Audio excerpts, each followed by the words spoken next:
Good evening, everyone, and welcome to another edition of Prep Talk. I'm Russ Robinson, voice of the Jackson Prep Patriots. Last Friday night was a humdinger. We went over down the street to take on Hartfield, and at the end of the night, it was a 28-19 win. Might have been a few more points on the scoreboard for Prep, but just had a few penalty problems here and there, but a big win to be sure. And now this Friday night, we'll be traveling down to Hattiesburg to take on the Bobcats of PCS, which is the end of the regular season. Last week, we secured the number 2 spot, and that means we'll have the first week of the playoffs off.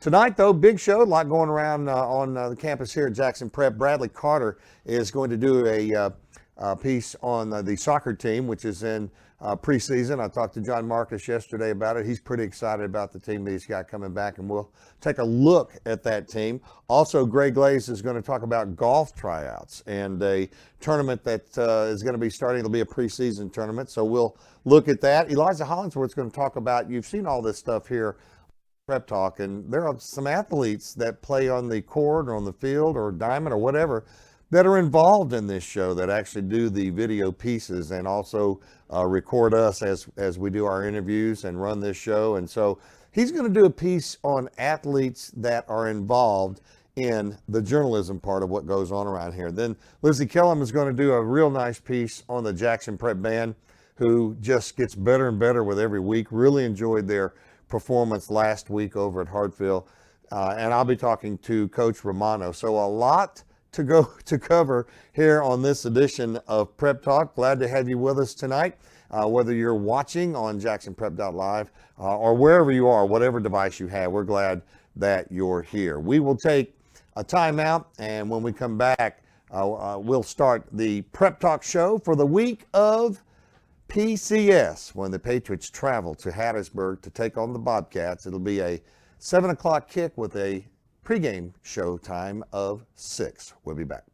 There are all kinds of letters we need to remember, like ABC, ESPN. But here are some letters you need to remember as well. GAF. That is the best roofing products on the market today, and that's why David Wilbanks and Elite Roofing use GAF. When you deal with Elite Roofing, you know you are receiving the best product, best installation, and best warranty in the market. Call Elite Roofing at 601-856-9426. So when it comes to your roof, you are the letters Jennifer Mooneyham and the staff at For the Family Healthcare provide personalized healthcare for all ages in a comfortable environment. With a new address at 112 Lake Vista Place in Brandon near Community Place Retirement Home. It is convenient to residents in both Madison and Rankin counties. Health services include anything from wellness checks to the treatment of acute and chronic illnesses. Visit For the Family Healthcare for all of your healthcare needs. For the Family Healthcare, 112 Lake Vista Place, Brandon, Mississippi. The Rogue includes an in-store support of clothing, sportswear, and furnishings. They also provide made-to-measure services for suits, sport coats, pants, and shirting. They have 3 in-house tailors to provide any alterations suitable for your clothing needs. The Rogue has been dressing men and families in Jackson for over 50 years. Owned by a prep graduate, the Rogue supports Jackson Prep. Come by today and see the latest trends. Located at 4450 I-55 North Jackson, or visit our website at therogue.com.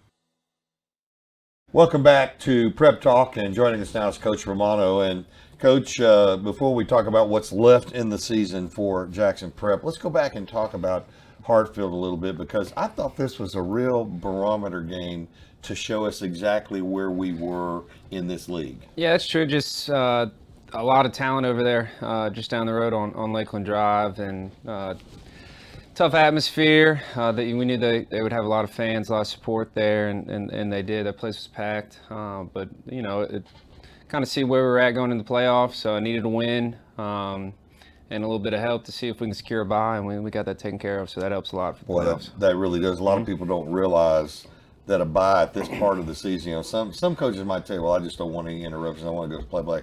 But the bottom line is, if you've got some nicks and cuts and bruises and all that goes with it, that's an extra week of getting back in shape. Yeah, you know, we don't have any, you know, awful injuries this year except for the one we had to Lake where he's gone for the rest of the season. But you know, just your normal bumps and bruises give some guys some rest, and you get a home game to go to a state championship, so that's huge. You know, I thought I saw a couple of plays Friday night that we had not run before, or maybe in a formation or two that we had not run before. How much out of the arsenal of the offensive playbook have we used? Have we used it all, or is there some left in the back of the playbook to take over? No, we haven't used it all. We have a pretty extensive playbook, especially in the passing game. We've shortened up some stuff we do in the run game just to bring some consistency for those guys up front.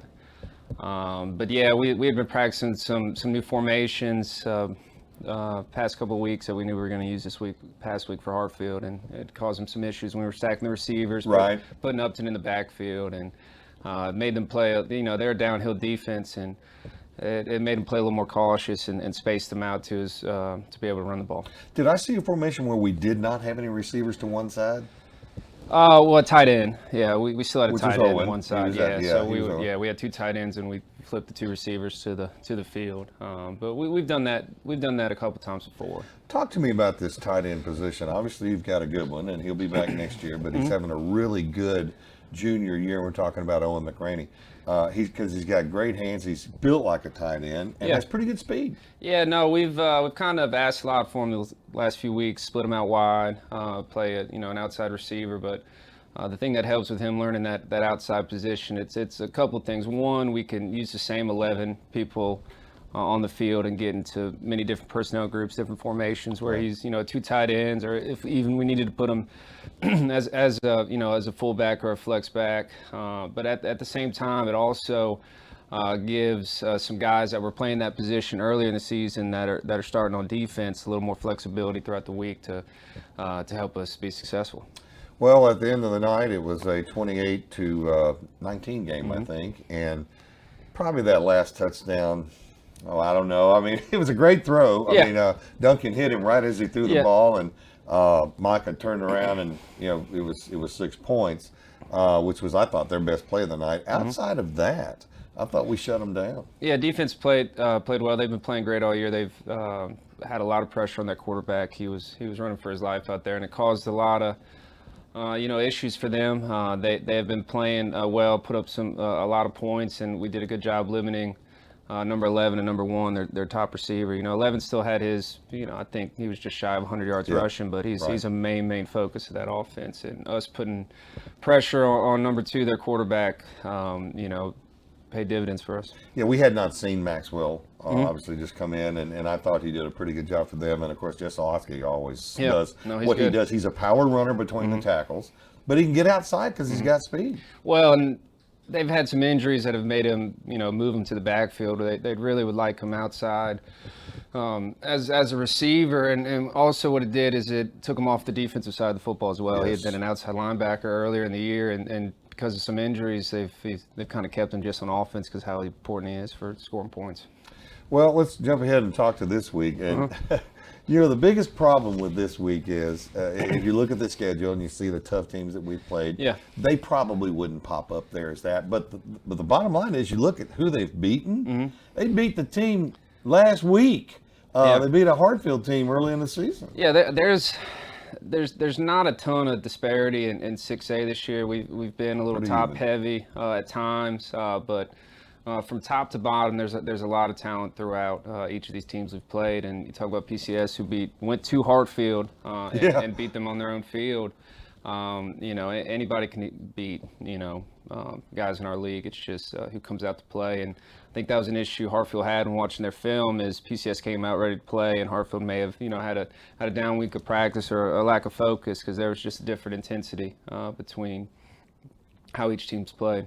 Different intensity the night they played them than the night they played us? Yeah, It was, you could see it? It was pretty clear that, I don't know if necessarily if Hartfield didn't come out to play, but maybe they took some, that week of practice for granted and how they came out. They came out a little flat, just played, not what they're up to with the skill that they have, and PCS was ready to roll and was a lot more physical that game. I thought the West kid was probably the best athlete on that team over there. Yeah, it's kind of hard. We've been looking at some film this past weekend and trying to figure out they've changed things every week offensively. They change things every week defensively, which makes it a little difficult to it's a game plan. So we're gonna run some things early on to try to figure out where they're at. Yeah, and we'll just 3-man front, 4-man front, what types of coverages that, and then offensively it's similar to Coach Joey Hawkins, where he'll have 9,000 formations and try to outnumber you from there. So it'll be a interesting week of practice. One, because we secured the bye, got to make sure that we remain focused. With this last week, and we travel to Hattiesburg, where sometimes some weird things can happen. It's their senior night. They're fighting for a better spot and positioning for the playoffs, and just a lot goes into it, especially when you're playing a team you're not exactly sure, one, how they're going to play, and two, what exactly they're going to be in, because they've shown so many different things. So what are they looking for position-wise? I mean, I know past MRA and us kind of shakes out Hartfield and maybe them and Jay or whoever. So let's see. They are looking. I know Jay and Park Lane are basically if Park Lane wins, whoever wins that game is going to have the home field. Yeah, for they'll that. turn around and play again the next week after that, and then Hartfield. If we beat PCS, would end up having the home game for that. So it's just who's got the home field, basically. Kind of a weird situation. They may be pulling for us this week. And there was an odd situation too, where if PCS would have pulled off the win last week against JA, it could have potentially put them as the number 3, depending on with a lot of things. And you're kind of doing the numbers on who's being on which side of the bracket, and you just want to be playing well at the end of the year. But there's definitely some teams we'd rather play, than semifinal, and putting some teams on MRA's side that I think would be a little tougher on them. So sure. It is what it is. But whoever's playing well, and a lot of times who's the the healthiest too. Is this team where now we've gone through, this will be the last regular season game? Are they where you thought they would be? Are they a little behind where you thought they'd be? Or are they ahead of where you thought they'd be? It's tough to say. The receivers, the main position that I coach, I know we've had some moving Owen outside. It's changed some things, but I had a good feeling we were going to be pretty good with who we brought back, and the amount of length. We have a lot of length, outside with McCraney and Laird, and then obviously with Upton inside is just a tough matchup. And Puckett has come along great really for us, made some huge plays for us last week. In the passing game, we have a lot of tough matchups.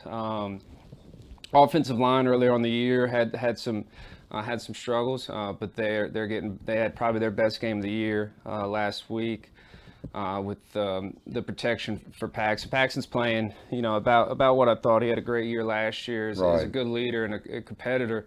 And then the defense is coming into form completely. Coach Brewer runs a lot of different fronts, blitzes, coverages, and it takes a little time to communicate that information across the board. So they play at a level that's very intense and causes a lot of mayhem. So I don't really know the complete answer to that. I thought as a receivers group we're about where I thought we were. Maybe a touch better. You have some guys that didn't have a ton of experience that are taking some playing time this year with Puckett and McCraney. And then even Laird, had some playing time last year, but wasn't a main focus. He's with totally Watkins, different player this year. that we had on the outside last year. So it's just we have a little different mojo this year than last year for sure, and we're a lot more confident in our ability for sure. Very quickly, I thought, I'll get your thought on this. I thought one of the goalposts that was on this end down here, toward the Lakeland, was kind of moved in and a little bit to the left, and their kicker went wide left on that. Well, the thing is we'd watched some film and actually heard about their kicker, about how good of a kicker. And one of the more surprising things was him missing that PAT and then also the field goal as well, which really set them back and what they could do later in the game, having to go for 2 and all that. And just, when a team scores and they miss the extra point and you're still up, it makes us, it changes the whole complexion of the game. But, he's kicked several, 40, 50-yard field goals. I heard he had a He's great got a heck of a leg, leg, and putting stuff in the end zone, and it even affected him a little bit on kickoffs where he'd be a little short and we'd have a chance to return some. So, it shook him a little bit because he's a punter as well, and he shanked a couple. We ended up getting, unfortunately, a penalty on one of them right before half, which put us in a bad spot. But yeah, it was a surprise to me because he had been pretty darn consistent all year long. I was kind of surprised too. I think that was the first 2 kicks he's missed all year. Wow. Well, it was an interesting night to be sure, and a good one as Jackson Prep goes to Hartfield. Now, tonight's game kickoff will be at 7 o'clock, and the pregame will start at 6 o'clock. But we want to encourage everybody to go there. Weather should be nice. This rain's going to move out, and weather should be nice.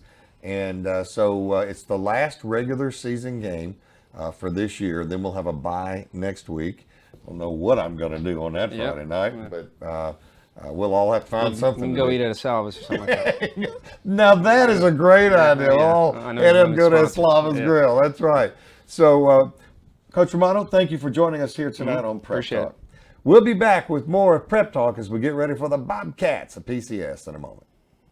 Part of the enjoyment for me is interacting with patients. I feel like we form a close bond with the patient as they're going through their ailment, their surgery, and their recovery.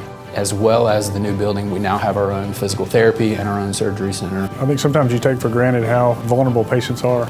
Enormous amount of trust they're putting in us to do the right thing. You want the people you're operating on to trust you, you want to become friends with them, and you want them to have a good outcome. Here at Capital Ortho, we look forward to seeing you and treating you.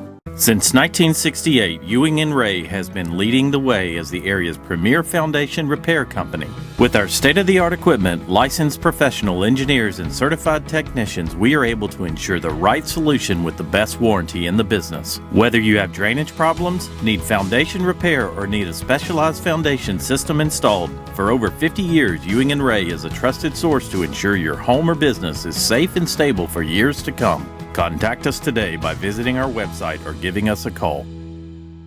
You haven't had good chicken until you've had Super Chicks. Super Chicks is made with 0 preservatives, 0 phosphates, and 0 dyes. There are many sauce options and a fresh new frozen custard every week.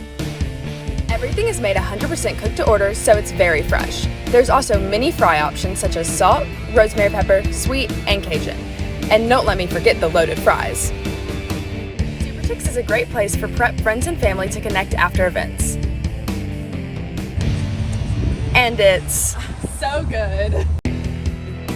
The Tire Depot, with locations on Old Fannin Road in Brandon and on Terry Road in Byram, they're your neighbors and they appreciate your business. More than just a tire store, they offer alignments, brakes, tune-ups, oil changes, shocks, struts, leveling kits, and a whole lot more.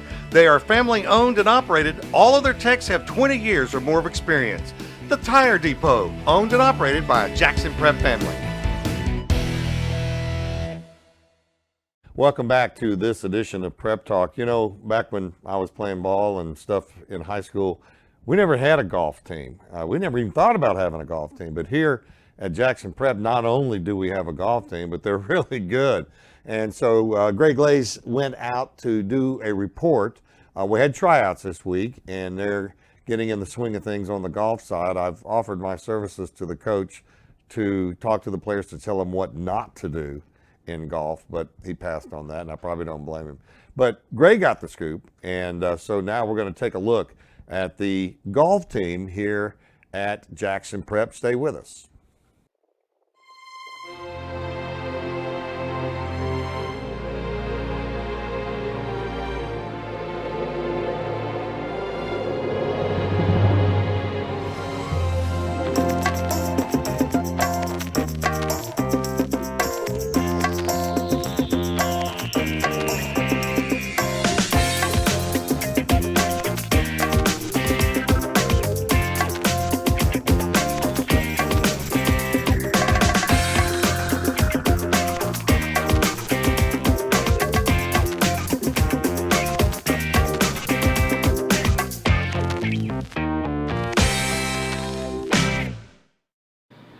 How are tryouts formatted?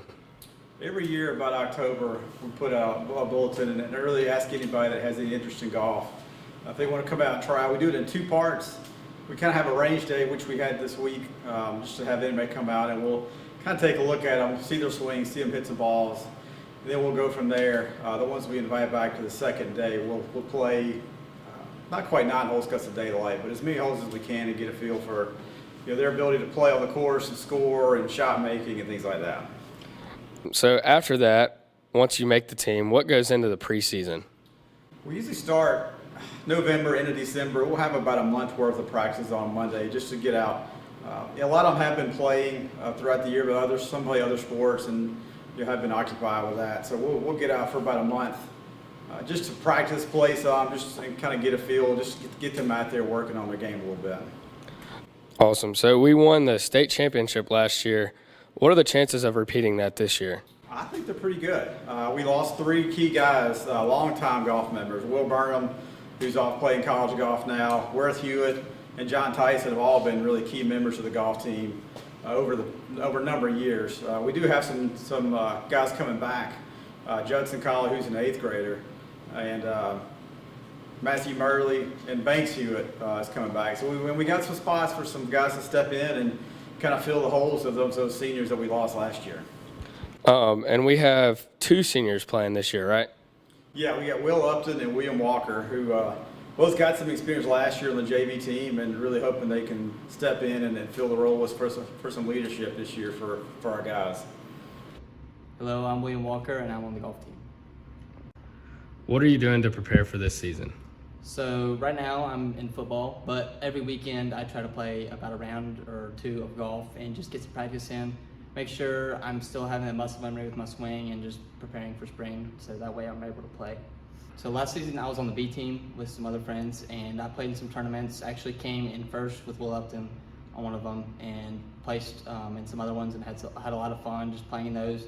I feel like I got better with competition and just feel like I started playing better under pressure. What's your role as a senior this year? So this year as a senior, of course, my role is to be a leader. I really need to play well and just help us place in tournaments and just be getting better and be a good example for others on work ethic and determination and how to become a better golfer on and off the course.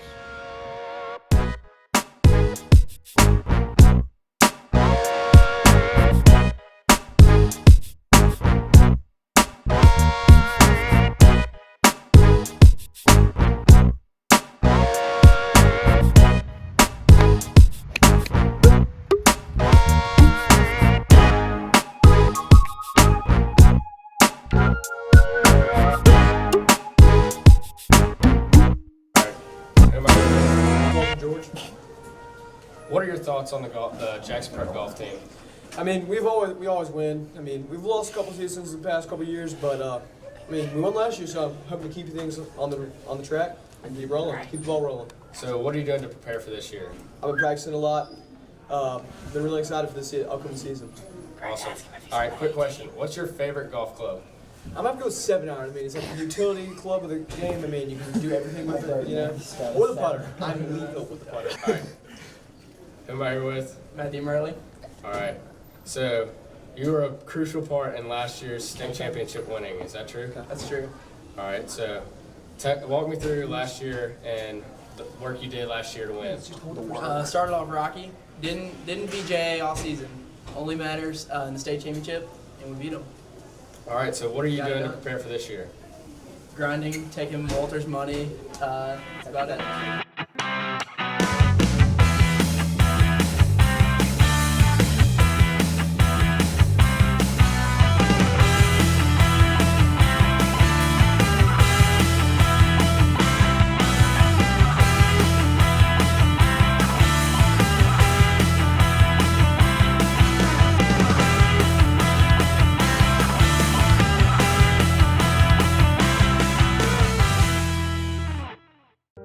Sometimes opportunities begin where the road ends, where pavement fades to gravel and the sounds of the city scatter in the breeze.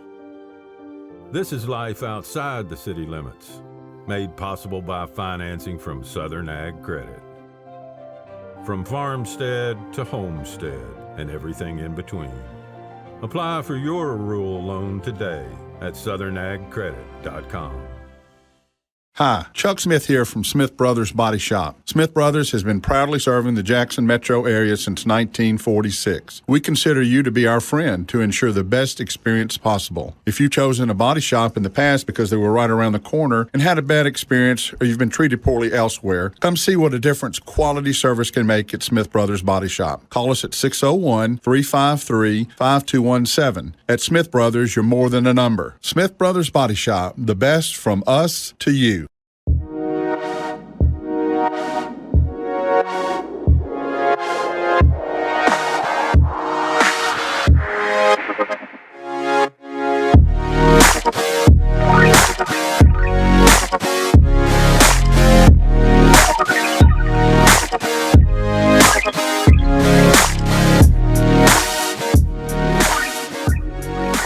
Visit your local Dunkin' at 403 Riverwind Drive in Pearl. Welcome back to this edition of Prep Talk. Don't forget, we have the Bobcats of Presbyterian Christian coming up on Friday night. It's down there. It'll be a 7 o'clock kickoff with the pregame show starting at 6 o'clock. You know, for the longest time, the biggest knock on athletes was they really couldn't do anything else at school but be an athlete. But here at Jackson Prep, that's far from the case. As a matter of fact, we're going to get a piece done by Eliza Hollingsworth that's going to show that a lot of the athletes that you see on the field, in the court, in the diamond, or whatever, golf, tennis, whatever it may be, are actually in journalism and are reporting on the sports here at Jackson Prep. Let's take a look at it.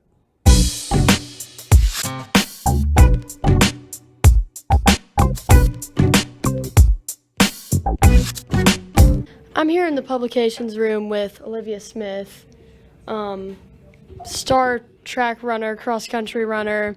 She really does it all, and she's also in the Century. So will you tell me a little bit about what you do in the Century? What's your job? I'm managing editor. I assist the editors like with any little things they need. I also lay out the pages and I write stories. And I also take photos, but not the best. Okay, probably don't need to say that. Here, I can edit that out. And I take pictures sometimes, but so yeah, that's mostly what I do. So when it comes to the Century, how much time would you say it takes up? As someone who, do you practice running every day?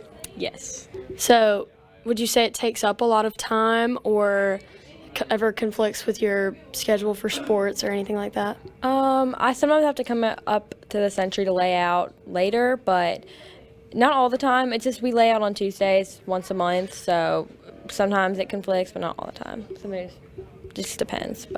And that's what y'all are doing right now. So today it's Tuesday at about 6 o'clock-ish. And what are y'all doing up here? Like, run me through a day in the Century class. Like, what are your jobs? Like, is it complicated, the spreads and all that? Like, what does it take? And the writing? It definitely takes a while to learn InDesign. The first few times I did it, the pages looked pretty bad, and then I had some people come redo them. But you have to do it a few times to get it, and it's not too bad once you get the hang of it, but the first time it's pretty rough, and you don't know where the text is or where anything else is, so it's a little tricky the first time. But usually in class we write stories, we come up with ideas, we talk about how we can make improvements to the paper, and yeah, that's kind of how our class goes. We also do editorials like staff eds, and we talk about what we agree as a class we could do like better for the school, or just like an opinion that we all come to together. So we do that like once a month too, staff eds, but yeah, most of the time we come up with ideas and just write stories. So.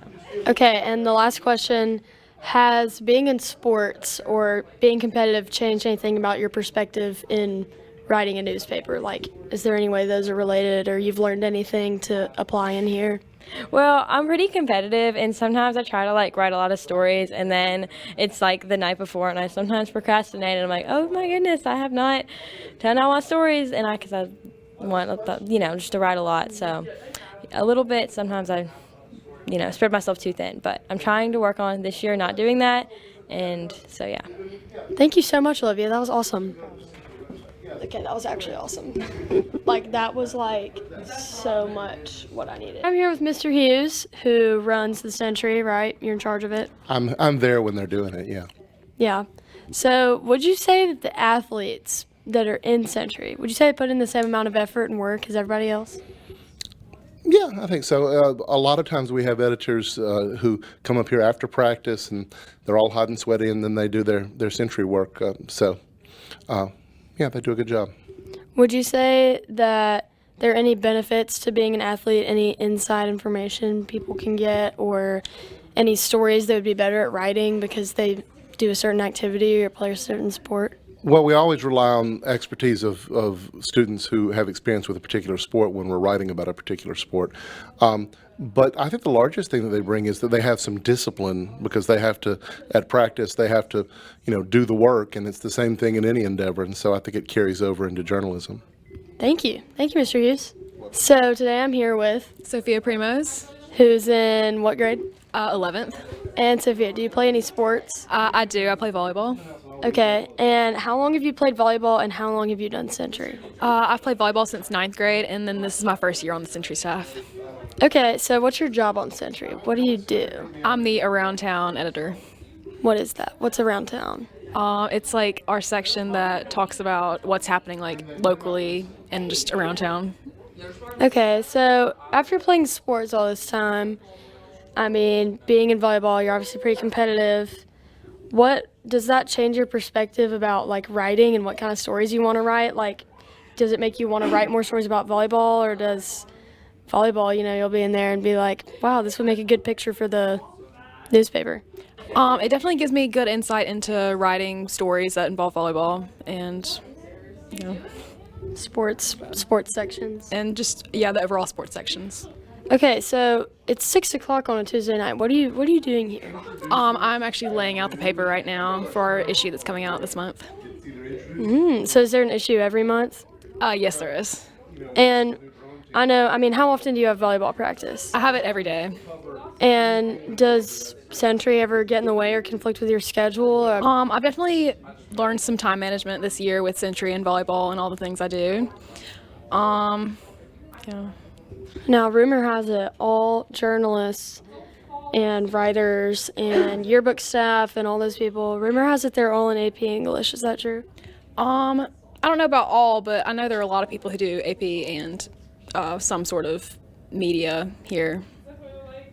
Wow. I love to hear it. Thank you, Sophia. Today I'm up in the studio with Bradley Carter, who is a member of JPTV. She's a senior and she plays soccer. Bradley, tell me, how does soccer help you do broadcast media? What does it change? What does it do for you? Soccer has taught me how to be hardworking and motivated, so having that mentality sometimes really helps in broadcast media, because whenever you have to get your work done in a short amount of time and spend extra hours here, it all comes together and it's worth it. All right, so what are your roles in broadcast media? What do you have to do? Well, there's 2 teams in broadcast media, and each team has a show every other week. So on the week that we have a show, you have to find a partner and you have to film a story for our show segment, and that takes probably like a full day of preparation or 2. And then on show day, you have to stay the whole class and work the show. Sometimes you have to come in during your lunch hour and finish filming, so it's definitely a time commitment. Today I'm here with Mary Catherine Mason. In 11th grade? Yeah. And what activities do you do besides Century? So I do Revyon, show choir. You ever do the musicals or anything? Nah, it's not really my thing, personally, but... Okay, so how often do you have Revyon practice? About twice a week.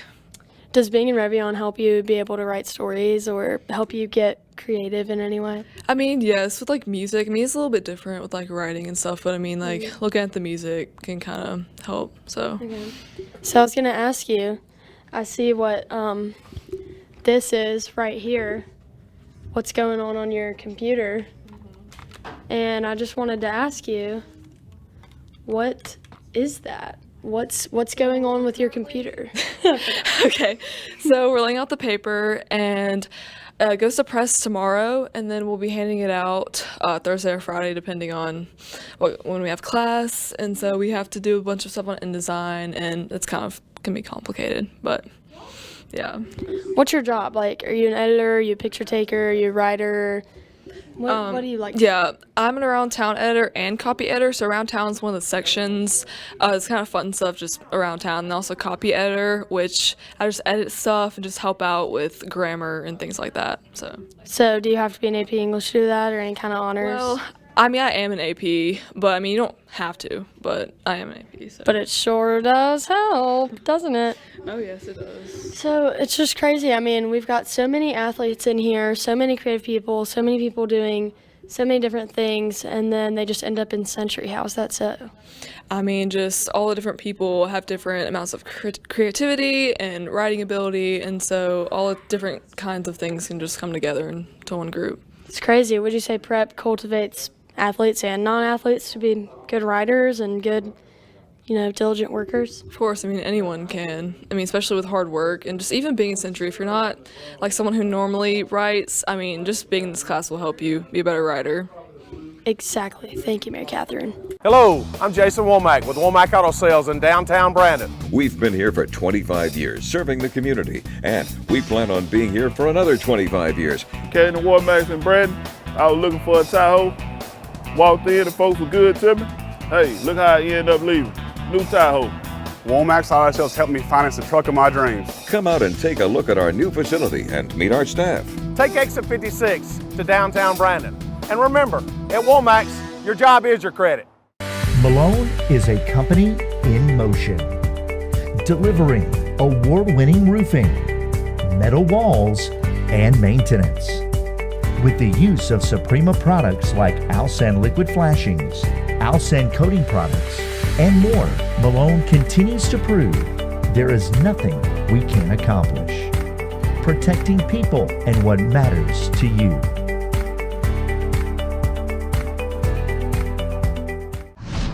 At Community Bank, we're always by your side. From keeping your money secured to making payments a breeze. Hey, do you have a medium in the pantry? Right here. It's $24. Enjoy the show. And giving you peace of mind when you need it most. So you can get back to enjoying the show. Community Bank, a bank like no other. 16 speakers, 272 horsepower.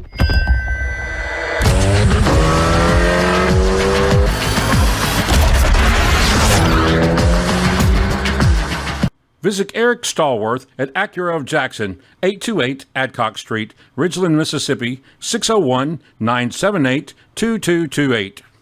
Welcome back to Prep Talk. A couple of Monday nights ago, the Jackson Prep girls won the state championship in soccer, and Bradley Carter was a member of that team, played on the field that night, and so we wanted to get a look at, now that the girls have done what they're supposed to do, what do the guys have? And so John Mark is not saying a whole lot right now, but Prep Talk got the scoop on this thing, and Bradley Carter took a camera out there and took some shots of this year's soccer team. They'll start here in the next week or so playing ball games, but before they started playing soccer games, we at Prep Talk wanted you to find out a little bit about the 2022 soccer team for the boys here on Prep Talk. What are you most looking forward to about this year's boys soccer team? I think the guys know that the last 2 years we've been on the wrong side of the championship game. So I'm looking forward to see how they respond the first couple weeks, to see, mentally where we are. Physically we'll get to where we have to be, but just mentally knowing that after, you win 10 in a row and then you lose 2 in a row, there's some bitterness about it. So I'm looking forward to, just where they are and how hungry they are to get the season going and start putting some wins together and looking forward to, it's a long season. We got to get to February, middle of February, to the state championship. I feel like we had everything we needed to win last year. And hey, put more on that pass, little Wern. Anyway, I feel like we had everything we needed. We had the talent, certainly a great group of seniors. Leadership was there. It just didn't go our way. When something happens like that, you kind of reflect and then you start looking at all the little things. Maybe if it had been 10 more minutes here, tried a little bit harder there. So we're just trying to put a chip on their shoulder. You know, Coach Duncan's always been a big proponent of that, train harder than anyone, and we're just taking an early jump on it. So what type of preparations will y'all be doing as a team to get ready for the season?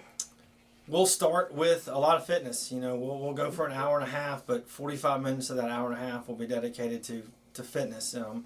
I think that's one thing that, you know, we don't get a chance to do like we do with the girls, where the girls have the summer, the 2 months of June and July to get fit as the season starts August 1st. So, you know, we'll have about 2 weeks that we kind of have to cram some fitness in to get ready. So, and the guys know it's coming. You know, it's not something that's new that we do apart, but we'll do a lot of fitness, and then obviously a big part of our game is being able to possess the ball and take advantage of scoring opportunities. So they know it's coming. They're always kind of frowny about it the first couple days, but after those first 2 or 3 days of diagonals and national teams, they're into it. Yeah, I'd have to say I'm so excited for this year. Obviously, being eligible last year, have to sit the bench every single game, especially against my former school, Jay. It's tough to do. So very excited for January 17th, February 4th. At both days we play Jay, so we're in the student section for that one. But obviously we're excited for practice. We're already getting some early touches in. Going to be a very exciting year. Y'all should come watch. How much of a difference does it make to coach soccer in the summer versus in the winter? I'll just say I like coaching in the summer a whole lot more than I do in the winter. The winter time with boys soccer, I love the boys program. Don't get me wrong, I do love the boys program, but I'm a warm weather type of guy. Rainy at 40 degrees is not my cup of tea. I'd much rather have the girls' season. Their weather is always great. Might get a few rain showers here and there. But I have to prepare, you know, mentally that, you know, I might be out in the cold and wet for 2.5, 3 hours, and it sometimes get brutal. You question your existence while you're out there. But if the guys have got to be in it, I got to be in it too. And it's part of the game. You bundle up. I have a few tricks of the trade that I have to, you know, way to keep warm. It's all about fingertips, ears, and toes. If you can keep those 3 warm, then you're good to go. Explain to me the different mentality approach that you use for coaching boys versus whenever you coach the girls. I think with girls, they know what pushes my buttons, and the guys know what pushes my buttons also. It's more of, you know, with the girls, yes, I can raise my voice, but there's a certain stoppage point when I raise my voice with them, because I know the more I raise my voice with them, it just kind of defeats them and it beats them up. Girls they're pleasers, and they want to do what's right. They want to make Coach Duncan happy, and, you know, winning makes us all happy. You know, with guys, it's a little bit different, where I can be a little harder on them with my voice, because sometimes guys will kind of question what you're doing, but at the end of the day, they know that what I'm telling them is the right thing to do. So I'm not that our practices are any different from girls to boys, but I would say that my mentality is a little bit different in how I approach guys when they've done something wrong and how I approach girls when they've done something wrong. So, Coach Duncan, we know that you lost a lot of really good players last year. How do you plan to fill that void? You know, we lost some really good ones. You know, you look at Watt Rutledge and Lewis Knotts and Andrew Sweat. Those are some key players that we lost from last year's team. So I like what I see with our underclassmen. You know, we've got it's a really talented 9th grade group that, you know, some of those 9th graders are going to be asked to suit up varsity this year. You know, you look at the starting lineup last year where I think we lose, you know, 5 starters. You know, one of those being a goalkeeper in Walker Headley, and Walker Poole also played there. But we're good at goalkeeper. You know, Eli Adams as a 9th grader is going to start this year as goalkeeper. So we'll be, I'm not going to say we're going to be a young team. We're going to be mixed. We're going to have some really good seniors that are going to lead this team. You know, you look at Nathan Warren and Will Upton and Luke Harrigal. You know, those guys that can lead this team. And you know, Greg Glaze, another one also. So we've got to be able to step up and be able to just say, look, you know, we got to erase the last 2 years and use those 2 years as you know, to fight and to battle for each other for 80 minutes in the weather. The guys that are playing football, they're obviously part of the leadership core, but these guys right here, they're the ones that want to be here. They don't have to be here, and they're still here. So it's really important that they, you're filming me. Mm-hmm. It's really important that they go ahead and knock any of the rust off that they have, kind of set their new ball kind of set the tone for the year. And that way when the new guys and tryouts start, especially JV, we don't have to spend any time with the varsity telling them what Coach Duncan expects. You know what I mean?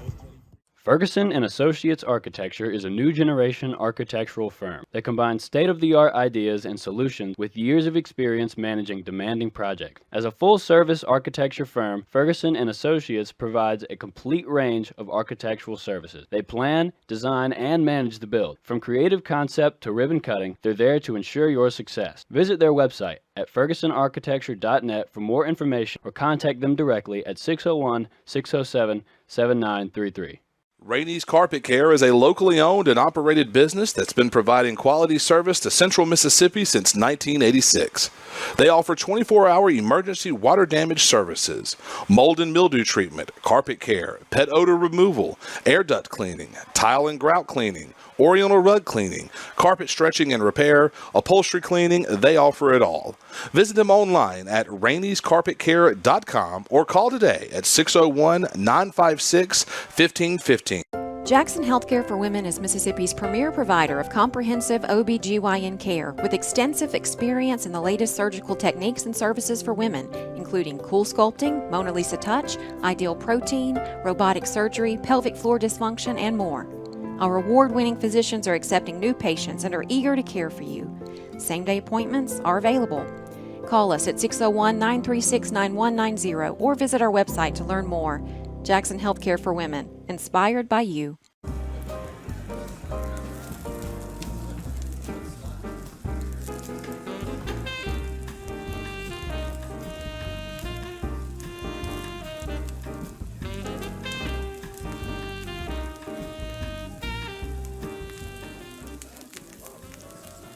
Slava's Grill, open weekdays from 11 a.m. to 2 p.m. and 5 p.m. to 10 p.m. and on Saturdays from 5 p.m. to 10 p.m.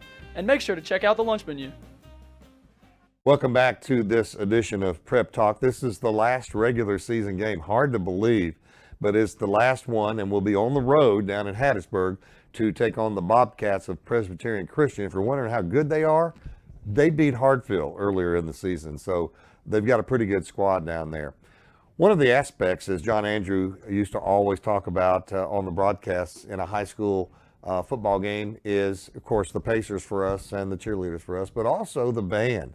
This year's band performance has been really good. It's been Stevie Wonder music. The kids enjoy playing it, and the fans enjoy listening to it. And so it's a good time for all. And let's get Lizzie Kellum's report on that right now.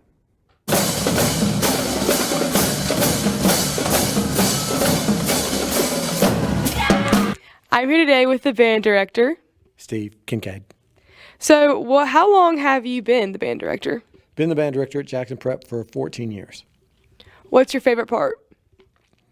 It's hard to pick something in particular. We have so many different things we do throughout the year, so they're all fun. So, everyone knows about the band captains because they're a big part of the pep rallies. Who are they this year, and how did y'all pick them? Well, we have a color guard captain, which is Sakshi Kaur, and she just was picked because she was skilled, and she was from last year. She's a senior. Drum captains it's a co-captain thing with Will Dungy and Robbie Height, and they were picked based on their leadership qualities. And then Noah Mallard is the band captain. He was voted on by his friends in the band. So, how many times do y'all practice a week and in the summer to prepare for football season?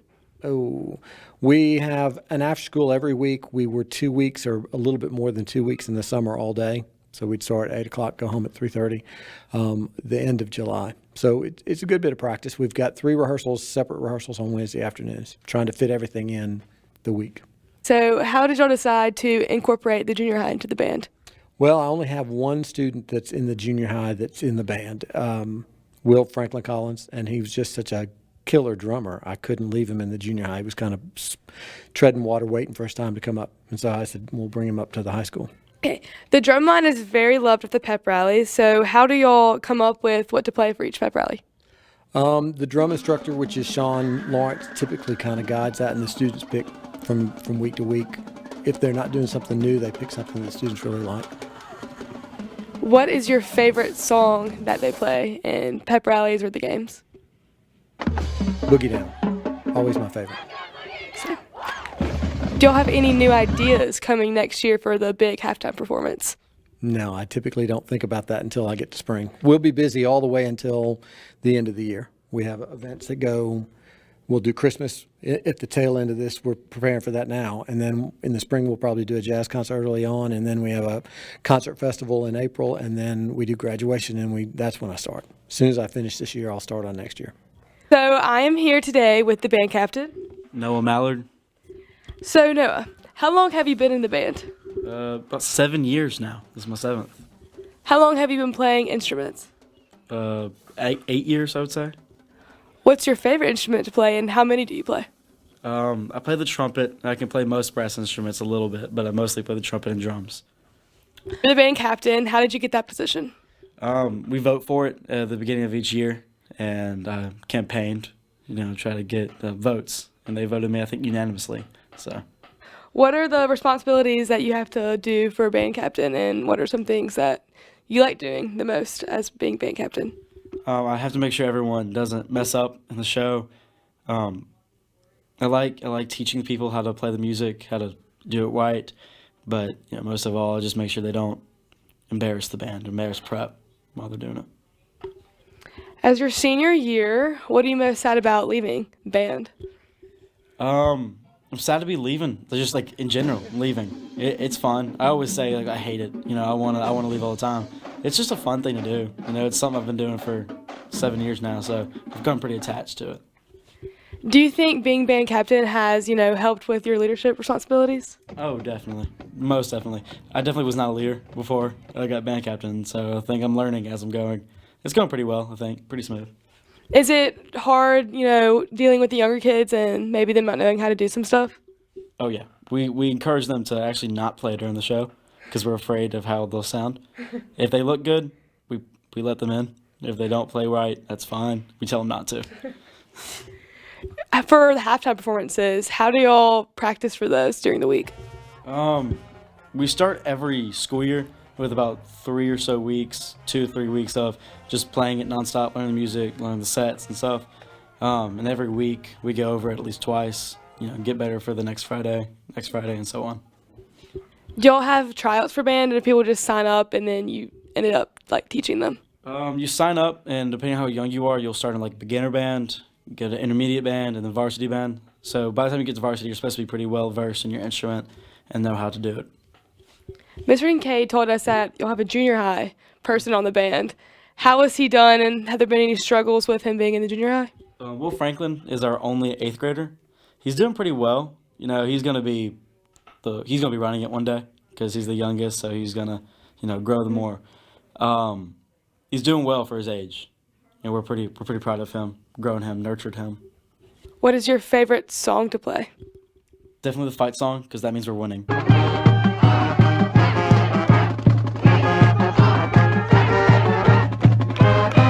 So now I'm here today with the color guard captain, Sakshi Kaura. Okay, so I transferred here my junior year, and I've been in varsity band since 8th grade. And I was planning on being a drum major here, but sadly, because our band is too small, Mr. Kincaid came up to me and said, "I think I have a better job for you." And I asked him what it was, and he said, "Can you twirl a flag?" And I said, "I kind of can, but, and then I magically became color guard captain. So we're doing it for 2 years, but it used to be a thing a couple of years ago, but it kind of dissolved for a little bit, but now we have it again, so. So how did you get people to, know that it was a thing at Prep now and join? Okay, so me and Catherine, we were just 2 people last year, and then people actually came up to me to join color guard. I kind of just posted that there would be tryouts and see if you wanted to do it or anything. It wasn't necessarily a tryout. It was more like if you want to do it and you enjoy it, you can definitely join the team. There's not really many qualifications to be in color guard. If you're good at it, you can join. The more the better. So we have 3 regular flags and then 2 swing flags, which we bring out in the second number. So, how did y'all come up with these performances? Because are you the person that makes up all the dances for them? We actually do have somebody that comes in for color guard, and she helped get the main ideas out and main moves and everything. But I usually, if a move isn't working with the drill or wherever we have to move to, I usually change it. So. So, what are the other parts to color guard other than just the flags? Well, also we have the option to do rifles and batons, anything that you can basically twirl. You have the option to do that, but we just stuck with flags for this show. So Next year, you'll be gone. So, who would you say is going to take over? I think it's definitely going to be Catherine Cole. Well, we started color guard, and I think she's going to finish off her senior year doing what I did. So I think she's going to do a really good job. Do you have anything to say for the people that want to join color guard and aren't in it right now? Please join color guard. I promise it may look intimidating or hard, but I promise it's not. Once you grab a flag and you understand how to use it, there's nothing to it. Have you ever dropped a flag during halftime or any performance? I almost did last performance because I threw it up a little too high, so I kind of had to sprint out and grab it, but I somehow magically caught it. I haven't dropped a flag before, but last year I definitely did. Were you in the band before at your old school? Yes, I was in band from 7th through 10th grade, yeah, at Newton County High School. So, what instruments do you play and what are your favorites? Okay, so I've been in percussion from middle school till now, but I'm currently learning the French horn, so it's pretty fun. What is your favorite thing about band, and what are you most looking forward to at the end of the year? Band has been something that I've been a part of ever since I've been in middle school, so it's just been that thing that's stuck to me for a very long time, so it kind of holds a special place in my heart. I'm not excited for it to end, I'm completely honest, if I'm being completely honest, but I'm looking forward to concert season and us sounding good together one last time, so I'm excited for that. Thank you so much.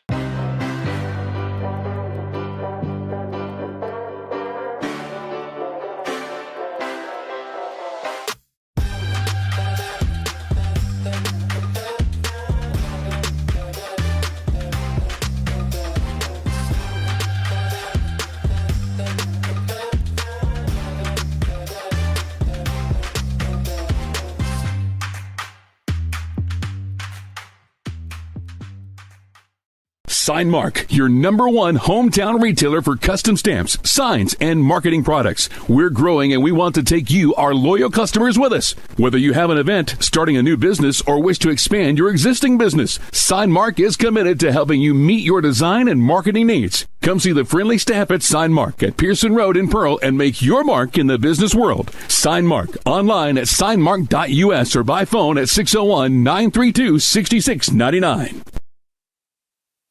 Well, that'll put a wrap on tonight's prep talk as we get ready to make that trip down to Hattiesburg this weekend to take on the Bobcats. A big thanks to the JPTV class for putting this together. A lot of you out there don't realize what it takes to put a show like this together, and quite honestly, not just anybody can do it. But the kids here do a great job with their interviews and also putting it together. Ryan Groby tonight, also help from Peter Downing, and it's just amazing to me that Prep has given this group of kids and any group of kids that want to get involved an opportunity to get involved in a journalistic field electronically through the streaming aspect, radio aspect, writing, producing. It's just really amazing that these kids can do it and do a good job of it. Of course, Bobby Gross heads up the class, and they have to do these cuts that you see every Friday night or every Wednesday night on Prep Talk. They have to do those cuts for their class. So whether or not they're getting a grade for it, they're doing a good job. And I thought we had some really interesting stuff tonight, especially the athletes in journalism. That was a good piece. Going to remind you that the game will kick off at 7 o'clock and the pregame will be at 6 o'clock. And then next week, we won't have a game as we got a bye in the first round. So MRA winds up first, we wind up second, and both of us get a bye, which means the rest of the league has to play. And so the following week, we'll have a game here at Jackson Prep, and you're going to want to be here for that one so that we can send the Patriots over to Mississippi College to probably take on MRA. I'm not going to go out on a big limb on that deal. I mean, everybody knows how good they are, and they've been there the last 3 years, so, we're going to have to go over there and take them on. I think it'll be a good game. We don't want to forget about that game in between, the one that's here 2 Friday nights from now at Jackson Prep. So for all of us here at Prep, all the kids that work on the JPTV, and by the way, check out JPTV. when you get a chance. This is Russ Robinson saying so long, and we'll see you in 2 weeks with another edition of Prep Talk.